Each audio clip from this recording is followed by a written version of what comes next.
தொகுதி மறுவரையறை சட்டம் அப்படின்னு சொல்லி ஒரு விஷயம் இங்கே போயிட்டுருக்கு நம்ம நாட்டில்.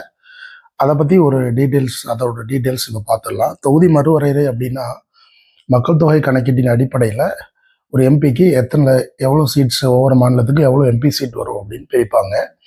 அதன்படி 1951 அப்போ இருந்த மக்கள் தொகை கணக்கீட்டின் அடிப்படையில் ஒரு எம்பிக்கு 4.75 லட்சம் மக்கள், அத்தனை மக்களுக்கு ஒரு எம்பி இருப்பார். அந்த மாதிரி பிரிச்சிருந்தாங்க.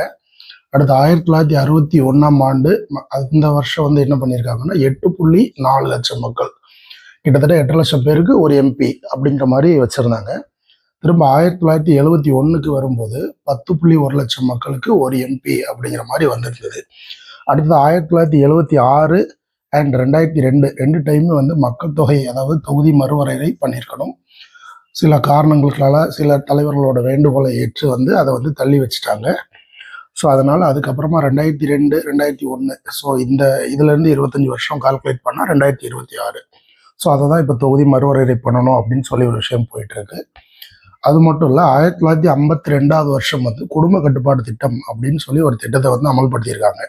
இது எதுக்காக அப்படின்னா மக்கள் தொகை கட்டுப்படுத்தணும் அப்படின்ற விஷயத்துக்காக இதை அமல்படுத்தியிருக்காங்க.